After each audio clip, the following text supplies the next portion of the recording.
अस्सलामुअलैकुम जोशीले ट्रैवलर्स। उम्मीद है भी तमाम दोस्त खैरियत से होंगे। मेरा नाम हम्माद शकील है और आज उम्रा सीरीज़ के अंदर मैं जिस टॉपिक के ऊपर बात करने वाला हूँ वो बड़ा ही इम्पोर्टेंट है, क्योंकि इसका सामना हर दूसरे हाजी को करना पड़ता है। आजकल के दौर के अंदर जो है वो तवाफ़ के दौरान जो नीचे मताफ़ की जगह है वहाँ पर एक पाबंदी आ गई है कि अगर आप एहराम की हालत में नहीं होंगे तो आपको नीचे नहीं, आपको ऊपर जाके फर्स्ट फ्लोर से तवाफ़ करना पड़ेगा। तो जिसकी वजह से अक्सर लोग क्या करते हैं कि वो एहराम बांध के आ जाते हैं और फिर ज़ाहिर सी बात है उनको जाने दिया जाता है। तो इस टॉपिक के ऊपर थोड़ी सी डिस्कशन करेंगे आपके साथ। कुछ लोगों के सवाल हैं इसके ऊपर, लेकिन पहले हमेशा की तरह 2-3 बातें आप लोगों को बताऊंगा। सबसे पहले ये कि हमारा उम्रा दुआ का सिलसिला जारी है और हम अपने हाजियों से ये रिक्वेस्ट करते हैं कि जो लोग यहाँ बैठ के उम्रे की दुआ कराना चाहते हैं वो सिर्फ हमें नीचे कमेंट सेक्शन के अंदर अपना नाम मेंशन कर दें। हम उसकी एक प्रॉपर लिस्ट मेंटेन कर रहे होते हैं और उस लिस्ट को हम अपने हाजी के साथ अमानतन शेयर करते हैं और वो हमारे बहन भाइयों के लिए दुआ करता है। तो मेरा ये मानना है कि कुछ लोगों की दुआ ना कुछ लोगों के हक में पूरी हो जाती है। जब भी हम कहते हैं कि प्लीज़ यार दुआ ज़रूर करना, क्या पता कब किसकी दुआ आपके और मेरे हक में कबूल हो जाए। तो एक सदका जारिया के तौर पे मैंने इस सिलसिले को शुरू किया है कि शायद मेरी एक छोटी सी ये जो कोशिश है उससे शायद मेरे भी दिल के अंदर बसी हुई कुछ ख्वाहिशात जो हैं वो अल्लाह पाक जो हैं वो दूसरों के तवस्सुस से पूरी कर दें। तो दोस्तों नीचे ज़रूर कमेंट सेक्शन के अंदर अपना नाम बताइएगा। दूसरा ये कि मैंने एक पूरा तवील सिलसिला शुरू किया है उम्रा सीरीज़ का और नीचे मैंने 18 एपिसोड्स के ऊपर पूरी सीरीज़ बनाई है। तो अगर आप उम्रे पे जा रहे हैं तो नीचे डिस्क्रिप्शन के अंदर दी गई वीडियोस को ज़रूर देखें, क्योंकि ये वीडियोस आप लोगों को हेल्प आउट करेगी। उसमें आपके बहुत सारे सवालों के जवाब हैं और मैंने बहुत डिटेल के अंदर ये वीडियोस बनाई है। और लास्ट ये कि भाई हमारे चैनल को ज़रूर सब्सक्राइब कर लें, क्योंकि यार आपका सब्सक्राइब जो है वो हमें इतना मोटिवेट करता है, हमें लगता है कि यार हमारे चाहने वाले मौजूद हैं और लोग हमें पसंद कर रहे हैं, ताकि हम मज़ीद वीडियोस बना सकें। क्योंकि हम आपके लिए वीडियोस बनाने के लिए रिसर्च भी करते हैं, एडिट करते हैं, सारा कुछ करते हैं। तो इतना सा हमारा भी हक बनता है कि आप हमें सब्सक्राइब कर लें। हमारे पास व्यूज़ हज़ारों में आते हैं और सब्सक्राइब हमारे पास जो है वो कुछ 100 आते हैं। तो दोस्तों वीडियो को जब शुरू करें तो एक दफ़ा सब्सक्राइब के बटन को दबा दें। नहीं किया ना सब्सक्राइब, प्लीज़ सब्सक्राइब के बटन को दबाइए, अभी दबाइए ऊपर सब्सक्राइब के बटन को। तो दोस्तों होता ये है कि आजकल के दौर में अभी मैं भी जब उम्रे पे गया तो मैंने क्या देखा कि लोग जो हैं वो ये कर रहे हैं कि मैंने देखा कि मेरे कुछ जानने वाले मुझे मिले। मैंने उनसे पूछा कि आप उम्रे करने के लिए जा रहे हैं? तो उन्होंने बोला नहीं, वो एहराम की हालत में थे और होटल से ही एहराम की हालत में निकल रहे थे। तो मैंने उनसे बोला कि जब आप एहराम की हालत में जा रहे हैं और आप उम्रा भी नहीं करेंगे तो फिर आपने एहराम क्यों बांधा है? तो उन्होंने बोला कि यार हमें तो है ना इसलिए एहराम बांधना पड़ रहा है क्योंकि नीचे मताफ के अंदर जाना अलाउ नहीं करेंगे हमें। तो जाहिर सी बात है हमारे पास अगर एहराम होगा तो फिर ये है कि हमें नीचे कोई रोकेगा नहीं और हम बआसानी नीचे से जाके जो है वो अपना तवाफ़ कर लेंगे, क्योंकि फर्स्ट फ्लोर और सेकंड फ्लोर के ऊपर दोस्तों बहुत लंबा तवाफ़ है। जो नीचे तवाफ़ आप 15 मिनट में कर लेंगे मिसाल के तौर पे, तो ऊपर कम से कम वो तवाफ़ आपका 35 से 40 मिनट में होगा। 40 मिनट तो आपके लगेंगे ही लगेंगे और फिर वो बहुत लंबा भी सिलसिला है। तो वो नॉर्मली जो लोग व्हील चेयर पे कर रहे होते हैं वो कर रहे होते हैं। अब सवाल ये आता है यहाँ पे, क्या ये करना सही है या ये करना सही नहीं है?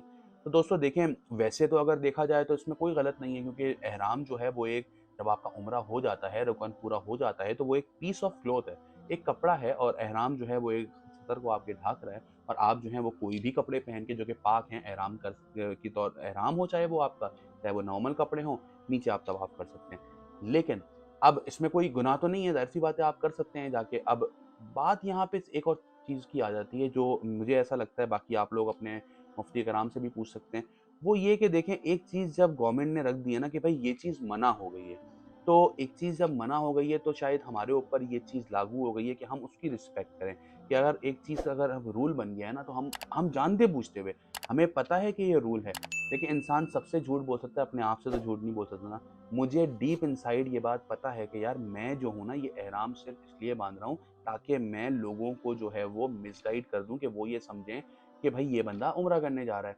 तो इसलिए वो मुझे जाने दें। अगर मैं उनको खुल के बोलूँ कि नहीं, नहीं मुझे उम्रा नहीं करना, मुझे सिर्फ़ तवाफ़ करना है, तो वो मुझे बोलेंगे ऊपर जाओ। तो क्योंकि मैं ये बोलना नहीं चाह रहा और नीचे से करना चाह रहा हूँ, इसलिए मैं चुपचाप ऐसे जा रहा हूँ। दूसरा ये कि दोस्तों ये रूल रखा क्यों गया, ये बात समझना बहुत ज़रूरी है। ये रूल रखा इसलिए गया है क्योंकि पिछले कुछ सालों के अंदर माशाल्लाह से पूरा साल हरम के अंदर रश होता है। पूरी दुनिया से लोग जो है ना वो एहराम की हालत में होते हैं और लब्बैक अल्लाहुम्मा लब्बैक की सदाएँ बुलंद करते हुए उम्रा कर रहे होते हैं और तवाफ़ कर रहे होते हैं। तो नीचे रश बहुत हो जाता था। अब होता क्या था कि जब नीचे व्हीलचेयर चलती थी ना, तो अक्सर लोगों के अंगूठे कट जाते थे, पैरों के ऊपर आ जाती थी। तो उन्होंने ऊपर जो है वो एक अपना सहन बनाया और वहाँ पे व्हीलचेयर वालों को ऊपर भेज दिया और उससे बड़ा फ़ायदा हुआ है। तो नीचे अब कोई व्हीलचेयर नहीं है तो आपको ये खतरा नहीं होता कि आपको कोई चोट लग जाएगी। दूसरा ये कि उन्होंने ना टाइमिंग बनाई हुई है। अब वो क्या करते हैं कि ना जब आप हरम के अंदर जाते हैं ना, तो हर वक़्त ना बंद करते रहते हैं उसको। वो जैसे ही देखते हैं रश ज़्यादा हो रहा है वो बंद कर देते हैं, फिर वो अलाउ नहीं करते, बोलते हैं नमाज़ के बाद आना। फिर वो नमाज़ के औकात में बंद कर देते हैं। इससे होता ये है कि वो एक बैलेंस लेके चलते हैं, अंदर बहुत ज़्यादा रश नहीं होता। तो जो लोग नीचे उम्रा करने आते हैं उनको बड़ा भरपूर वक़्त मिलता है। आसानी से अपना वो उम्रा भी करते हैं, आसानी से जो है वो खाने काबा के करीब भी जाते हैं, चौखट पे भी चढ़ते हैं, अपनी दुआएँ भी माँगते हैं, लोगों को हतीम का भी वक़्त मिल जाता है। मकाम इब्राहीम के तो बिल्कुल सामने लोग होते हैं। अब अगर हर इंसान ऐसे ही करने लगेगा कि वो उम्रा करने नहीं बल्कि वो लोगों को जो है ना मतलब वो वैसे ही ihram की हालत में अंदर आ जाएगा। तो शायद इसमें दोस्तों बहुत सारे ऐसे लोग भी बाहर रह जाएँगे जो ख़ासकर उम्रे के लिए आए हैं। नियत करके मस्जिद आइशा से यहाँ पर आए हैं कि अब मैं उम्रा करूँगा, तवाफ़ करूँगा, लेकिन रश ज़्यादा होगा, वो नहीं कर पाएँगे। तो मुझे ऐसा लगता है कि शायद मैं जो ज़्यादा डिज़र्विंग है, उसकी जगह पे जाके मैंने वो कर लिया। तो दोस्तों सवाब हम अगर इसलिए तवाफ़ कर रहे हैं कि हमें सवाब मिलेगा नीचे, तो वो सवाब हमें ऊपर भी करके मिल सकता है। और दूसरा ये कि अगर हम अपने दिल में ये रखेंगे, ईसार रखेंगे और अपने दिल में नियत ये रखेंगे कि हम अपने दूसरे मुसलमान के लिए जो है वो कुर्बानी देंगे, बल्कि हम उसको मौका देंगे, तो उससे भी हमें सवाब मिलेगा। तो दोस्तों जो आपका दिल बोलता है इस बारे में, उसकी ज़रूर सुनें। मैंने आप लोगों को एक ओपिनियन दिया कि नीचे एहराम में अगर आप जाते हैं, तो ऐसा नहीं है कि ये गुनाह है, ऐसा नहीं है। लेकिन उसके अलावा भी इसमें बहुत सारे पहलू हैं, तो इसके ऊपर ज़रूर सोचें। और एक अच्छे मुसलमान होने की निशानी ये है कि अच्छा मुसलमान जो है ना, वो अपनी अपनी पसंदीदा चीज़ दूसरे को देता है, ठीक है ना? तो अगर नीचे कोई और शख्स जो उम्रा करने जा रहा है और उसको तवाफ़ का मौका मिल रहा है, तो ये कितनी अच्छी बात हो जाएगी, बजाए इसके कि वो बेचारा बाहर खड़ा रह गया और मैं जिसने सिर्फ़ और सिर्फ़ नीचे जाके जो है वो तवाफ़ करना था, जो मैं ऊपर भी कर सकता था, वो मैंने उसकी जगह ले ली और मैं नीचे जाके तवाफ़ करा। तो दोस्तों एक दफ़ा इसके बारे में सोचिएगा ज़रूर, और अगर आपको सही लगता है तो कीजिएगा, नहीं लगता तो नहीं कीजिएगा, और अपने मुफ्ती के नाम से ज़रूर इस बारे में मशवरा कीजिएगा कि वो इस बारे में आपको क्या बोलेंगे। आई होप सो ये मेरी वीडियो आप लोगों को हेल्प आउट करेगी। मज़ीद इसी तरह की मालूमाती वीडियोज़ को देखने के लिए हमारे चैनल को सब्सक्राइब कर लें। अपना बहुत ख़्याल रखिएगा। अस्सलाम वालेकुम।